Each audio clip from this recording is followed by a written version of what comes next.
ನಮ್ಮ ಜೀವನದಲ್ಲಿ ಕೋಪ ಅನ್ನುವುದು ಒಂದು ಸ್ವಾಭಾವಿಕ ಸಮಸ್ಯೆ. ಈ ಕೋಪ ಎಲ್ಲರಲ್ಲೂ ಇದೆ. ಆದರೆ ಇದೇ ಕೋಪ ಅತಿ ಆದರೆ ಜೀವನವನ್ನು ಸರ್ವನಾಶ ಮಾಡುತ್ತದೆ.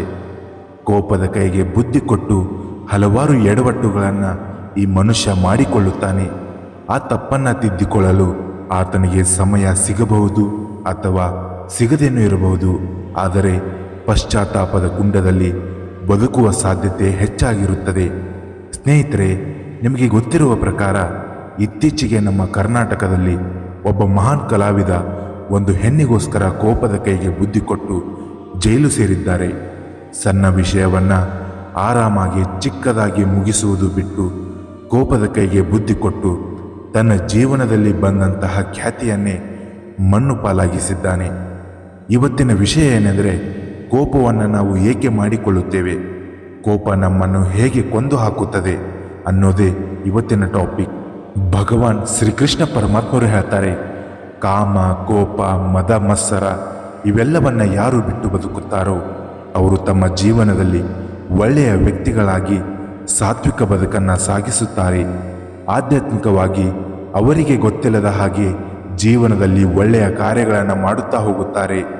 ಇದರಿಂದ ಶ್ರೀಕೃಷ್ಣ ಪರಮಾತ್ಮನ ಆತ್ಮದಲ್ಲಿ ಭಕ್ತಿಪೂರ್ವಕವಾಗಿ ಜಾಗ ಪಡೆದುಕೊಳ್ತಾರೆ.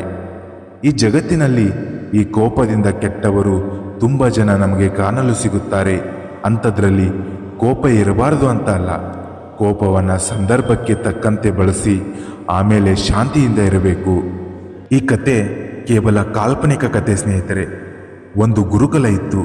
ಆ ಗುರುಕುಲದಲ್ಲಿ ಕೇವಲ 10 ಜನ ಮಾತ್ರ ವಿದ್ಯಾಭ್ಯಾಸಕ್ಕಾಗಿ ಬರ್ತಾ ಇದ್ರು. ಆ 10 ಜನರಲ್ಲಿ ಒಬ್ಬ ಮಹಾನ್ ಕೋಪಿಷ್ಟ ಹುಡುಗ. ಆತ ಯಾರ ಹತ್ತಿರನೂ ಸರಿಯಾಗಿ ಮಾತಾಡ್ತಾ ಇರಲಿಲ್ಲ. ಆತನ ಗುಣವೇ ಜಗಳವಾಡುವುದು, ಅಸಹ್ಯ ಪದಗಳಿಂದ ಬೇರೆಯವರನ್ನು ನಿಂದಿಸುವುದು. ಒಬ್ಬ ವಿದ್ಯಾರ್ಥಿಯಿಂದ 9 ವಿದ್ಯಾರ್ಥಿಗಳಿಗೆ ದಿನವೂ ಸಂಕಷ್ಟ, ದುಃಖ. ತುಂಬ ದಿನದಿಂದ ಸಹಿಸಿಕೊಂಡಿದ್ದ ವಿದ್ಯಾರ್ಥಿಗಳು ಒಂದು ದಿನ ಹೋಗಿ ತಮ್ಮ ಗುರುವಿಗೆ ಹೇಳ್ತಾರೆ, ಗುರುಗಳೇ, ಈತನಿಂದ ನಮಗೆ ದಿನವೂ ತೊಂದರೆ ಆಗ್ತಾ ಇದೆ. ಈತ ಯಾವಾಗಲೂ ನಮ್ಮ ಜೊತೆ ಜಗಳ ಆಡ್ತಾನೆ. ಈತನನ್ನು ಗುರುಕುಲದಿಂದ ಹೊರಗೆ ಹಾಕಿ, ಇಲ್ಲದಿದ್ದರೆ ನಾವುಗಳು ಈ ಗುರುಕುಲವನ್ನು ಬಿಟ್ಟು ಹೋಗಬೇಕಾಗುತ್ತದೆ.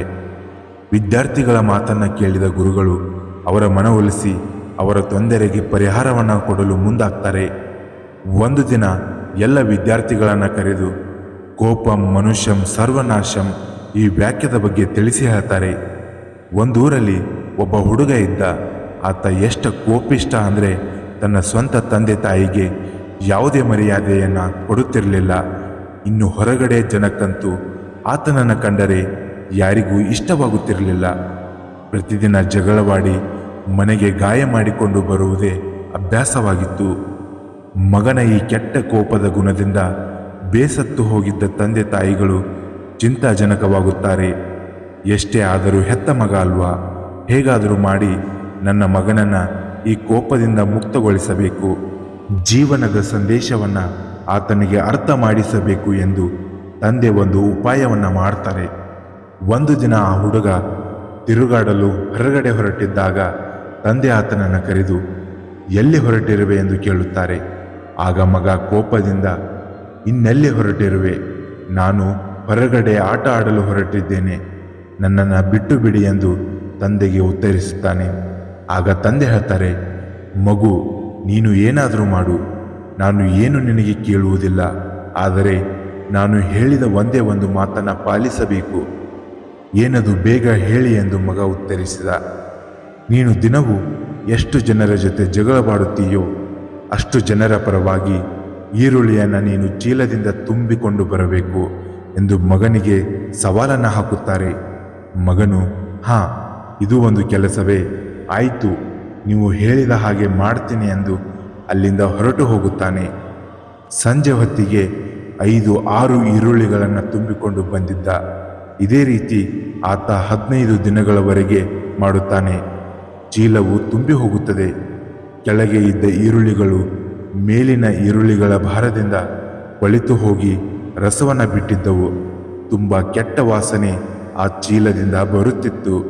ಮಗ ತನ್ನ ತಂದೆಗೆ ಕೇಳ್ತಾನೆ, ನಾನು ಈ ಚೀಲವನ್ನು ತುಂಬಿಸಿದ್ದೇನೆ, ಆದರೆ ಈ ಚೀಲದ ಒಳಗೆ ಕೆಳಗೆ ಇರುವ ಈರುಳ್ಳಿಗಳು ಕೊಳೆತು ತುಂಬ ನಾರುತ್ತಿದೆ. ಈ ಈರುಳ್ಳಿಗಳು ಯಾಕೆ ನಾರುತ್ತಿದೆ ಎಂದು ಪ್ರಶ್ನೆ ಮಾಡ್ತಾನೆ. ಆಗ ತಂದೆ ಹೇಳಿದರು, ಮಗು, ನಾನು ನಿನಗೆ ಏನು ಹೇಳಿದ್ದೀನೋ ಅದನ್ನು ನೀನು ಅಚ್ಚುಕಟ್ಟಾಗಿ ಮಾಡಿದ್ದೀಯಾ. ನೀನು ಎಷ್ಟು ಜನರ ಜೊತೆ ಜಗಳವಾಡುತ್ತೀಯೋ ಅಷ್ಟು ಈರುಳ್ಳಿಗಳನ್ನು ಚೀಲದಲ್ಲಿ ತುಂಬಿಕೋ ಎಂದು ಹೇಳಿದ್ದೆ. ಅದೇ ಥರ ನೀನು 15 ದಿನಗಳವರೆಗೆ 60ರಿಂದ 70 ಜನರ ಜೊತೆ ಜಗಳ ಆಡಿದ್ದೀಯಾ.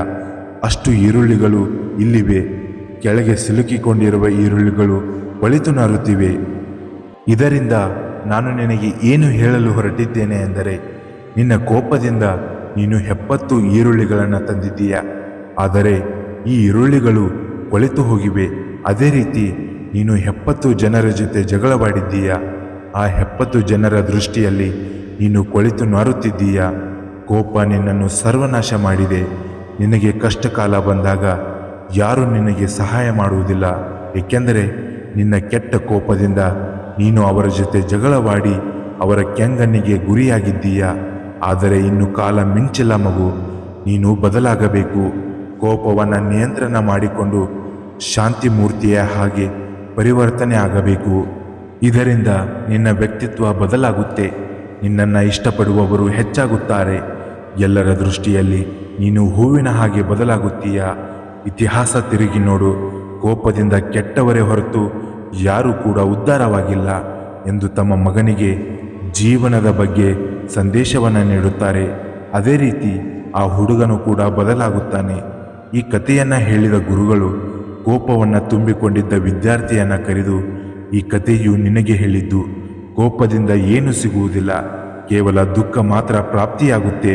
ಈಗ ಹೇಳು, ನಿನಗೆ ಕೋಪದಿಂದ ದುಃಖ ಬೇಕೋ ಅಥವಾ ಪ್ರತಿಯೊಬ್ಬರನ್ನು ಪ್ರೀತಿಸಿ ನೆಮ್ಮದಿ ಬೇಕು ಎಂದು ಕೇಳಿದಾಗ, ಆಗ ವಿದ್ಯಾರ್ಥಿಯು 9 ಜನರ ವಿದ್ಯಾರ್ಥಿಗಳ ಕ್ಷಮೆಯನ್ನು ಕೇಳಿ ಪ್ರೀತಿ ವಾತ್ಸಲ್ಯದಿಂದ ಬದಲಾಗುತ್ತಾನೆ.